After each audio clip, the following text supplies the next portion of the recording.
जादुई सोने की गाय। राधा एक बहुत ही गरीब परिवार की लड़की थी। वो अपनी माता रूपा के साथ एक झोपड़ी में रहा करती थी। राधा और रूपा खेतों में काम करते थे। उसके बदले में उन्हें कुछ अनाज दे दिया जाता था, जिससे वो अपने घर का गुजारा चलाया करते थे।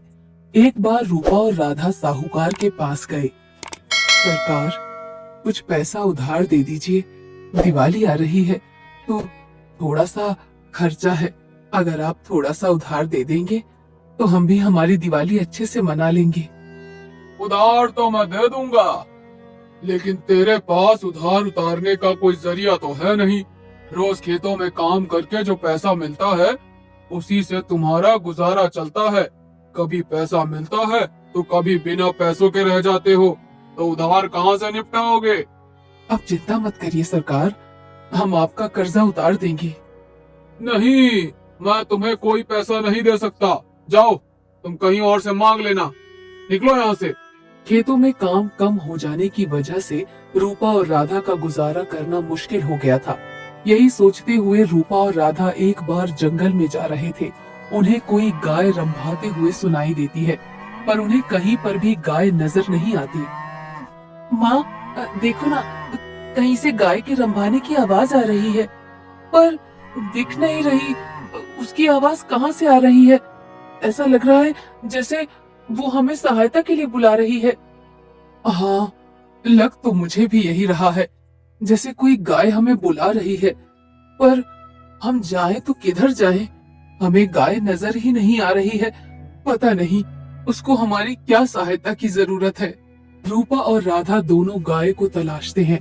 तलाशते तलाशते वो जंगल के एक गड्ढे के पास जाते हैं, जहाँ पर रूपा देखकर दंग रह जाती है कि गाय उस गड्ढे में गिरी हुई है और जोर से रंभा रही है।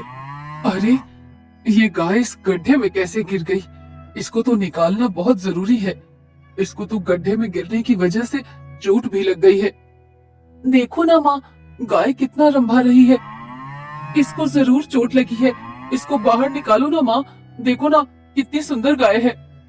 हाँ बेटा, अभी निकालते हैं, तुम परेशान मत हो। ये तो एकदम सोने के जैसी गाय है।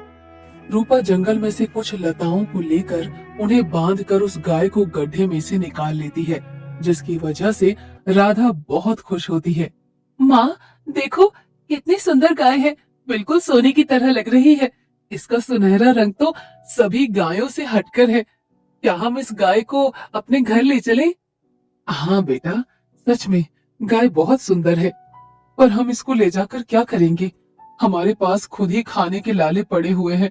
इसको भला हम क्या खिला पाएंगे? नहीं माँ, मुझे ये गाय अपने घर के लिए चाहिए। मैं कभी तुमसे कुछ नहीं मांगती, पर ये जंगल में किसी जानवर का शिकार बन जाएगी। इससे अच्छा है सुनहरी गाय को हम अपने घर ले चलते हैं। इससे हमें दूध भी तो मिल सकता है। ठीक है बेटा, जैसी तुम्हारी मर्जी। चलो, इस सुनहरी गाय को घर ले चलते हैं। इसकी जो चोट लगी है उसको भी तो ठीक करना जरूरी है, नहीं तो इसकी चोट बढ़ती चली जाएगी। रूपा और राधा गाय को घर ले आते हैं। राधा और रूपा दोनों उस गाय की बहुत सेवा करते हैं। उसके पैर में लगी चोट की बहुत देखभाल करते हैं, जिससे उसकी चोट ठीक हो जाती है। एक बार राधा गाय को चारा खिला रही थी तो आवाज आती है, राधा, मैं गाय बात कर रही हूँ। गाय? तुम बोल भी सकती हो? हाँ राधा, मैं बोल सकती हूँ। मैं एक सोने की गाय हूँ। तुमने मेरी मदद की है। जिस तरह से तुम्हारे घर के हालात हैं, और फिर भी तुमने मुझे चारा खिलाया और दवा खिलाई और मेरे घावों को भी ठीक कर दिया। तुमने मेरी बहुत सेवा की है। अगर तुम मुझे उस गड्ढे में से नहीं निकालती तो शायद मुझे कोई जानवर खा गया होता। अरे, इसमें शुक्रिया कैसा? आप मुझे इतनी अच्छी लगी कि मैं आपको घर ले आई। तुम्हारे घर के हालात को देखते हुए मैं तुम्हें एक वरदान देती हूँ। रात के समय जब भी मैं गोबर करूंगी तो उस गोबर में 2 सोने के सिक्के निकलेंगे, जिन्हें बेचकर तुम अपने घर की दशा को सुधार सकती हो। अरे, ये क्या कह रही हो गाय? क्या क्या तुम सच बोल रही हो? सोने के सिक्के देने वाली गाय हो? अगर ये सच है तो हमारे घर के हालात अब तुम्हारे हाथ में ही है। रात होती है और गाय गोबर करती है। उस गाय के गोबर में 2 सोने के सिक्के निकलते हैं। ये देखकर राधा और रूपा दोनों बहुत खुश हो जाती हैं। रूपा उन सिक्कों को ले जाकर बाजार में बेच देती है और अपने घर का गुजारा चलाती है। धीरे धीरे उनके घर के हालात बहुत अच्छे हो जाते हैं। ये सब पड़ोस में रहने वाला महेश देख रहा होता है।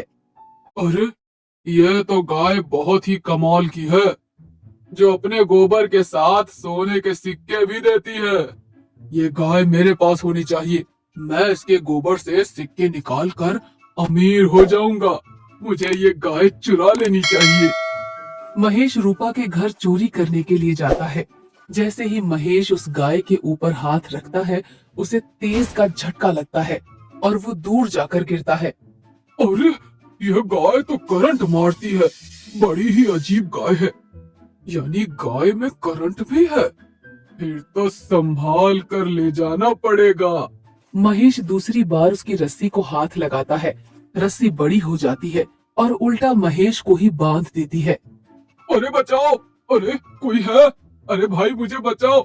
गाय ने तो मुझे बांध ही दिया है। मैं तो उसे चुराने आया था। इतने में रूपा और राधा उसका शोर सुनकर वहां आ जाते हैं और उसे बंधा हुआ देखकर उससे पूछते हैं कि वो कैसे बंध गया। तो वो सारा हाल सुना देता है। मुझे माफ कर दो रूपा बहन। मैं तुम्हारी गाय को चुराने आया था, पर इसने तो मुझे अच्छी सजा दी है। मुझे छोड़ दो। मैं आगे से तुम्हारी गाय की तरफ आंख भी उठाकर नहीं देखूंगा। गाय, महेश को माफ कर दो। उसने अनजाने में आकर तुम्हें चुराने की कोशिश की है। इसे जाने दो। गाय अपनी रस्सी को खोल देती है और महेश घर की ओर भाग जाता है और कभी भी पीछे मुड़कर राधा और रूपा की घर की तरफ नहीं देखता है। इसी तरह से राधा और रूपा उस गाय की सहायता से सबकी मदद करती हैं और अपना जीवन व्यतीत करती हैं।